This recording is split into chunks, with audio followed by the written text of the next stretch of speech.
وصفة هايلة، وهذه الوصفة هذه يعني تستعمليها في خلطتين. يعني تقدري تستعمليها الطريقة اللي راح نهضر لك عليها، وتستعملي طريقة أبسط منها. الطريقة هذه اللي راح نحكي لك عليها، يعني عندي هنايا جليسيلين، هذه مليحة في هذا الشتاء للبشرة، وتستعمل مرتين في الأسبوع.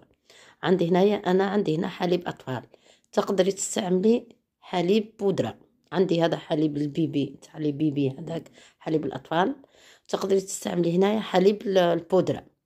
وعندي هنا قطرات من الجليسيلين، عندي هنا 5 قطرات من الجليسيلين هنايا.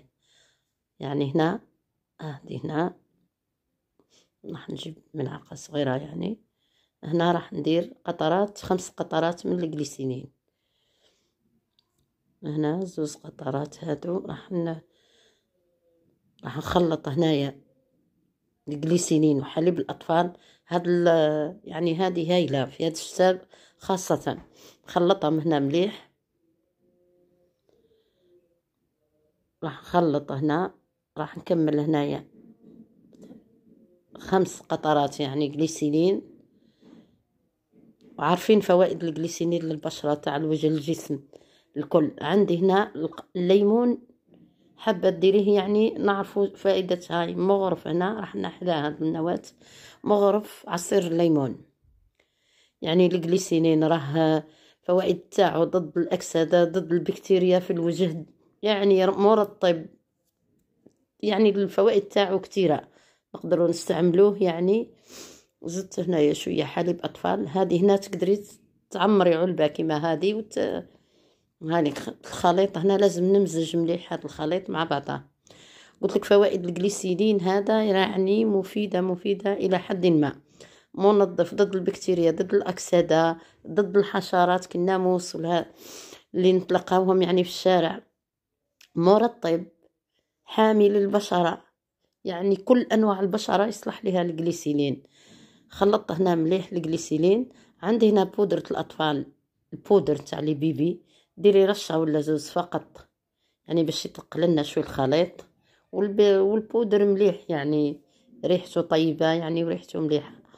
شوفي الخليط هنا، هاني خلط هنا في الخليط هذا يدار غير في الليل. يعني ما تخرجي نهار اللي ديريه تكوني عاد تحكمي الدار، تخرجيش للشمس البراول. هاي اللي نخلط مليح، نمزج مليح الخليط هذا.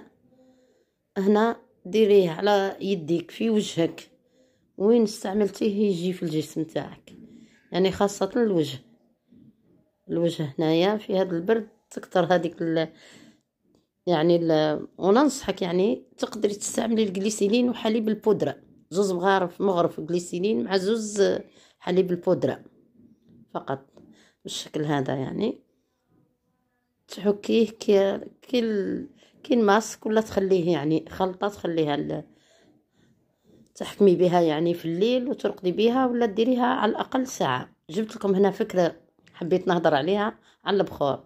كنا نعرفوا البخور تاع العرايس والبخور تاع الدار، عندنا هنا نشروه من السوق في الساشيات هذو الصغار. انا ننصحك بطريقه، البخور ديريه في علبه حديديه. هذه العلبه نتاعي هنا مغلفه وهي حديد. فرغي البخور تاعك باش تبقى البخور في علبه حديد افضل. اي كاين العلب تتباع في السوق. هنا كي تغلقي عليه تبقى الريحه نتاعو، ويحافظ على الريحه نتاعو في علب حديد. هذه كفكره زدتها برك مع الفيديو. شوفي هنا كاينه هذه النوعيه، هذه انا شريتهم هذو قدم عندي، استعملوا فيهم البخور يعني. وتغطيها بالعلبه نتاعها، هذه قديمه. هنا حبيت برك نوصل الفكره. هذه العلبه هنا راهي مغلفه، مي راها حديد. هنا هذه العلبه تاعي هذه حديد. هذه الكريمه هنا، وهذا البخور كفكره برك زدتها لكم.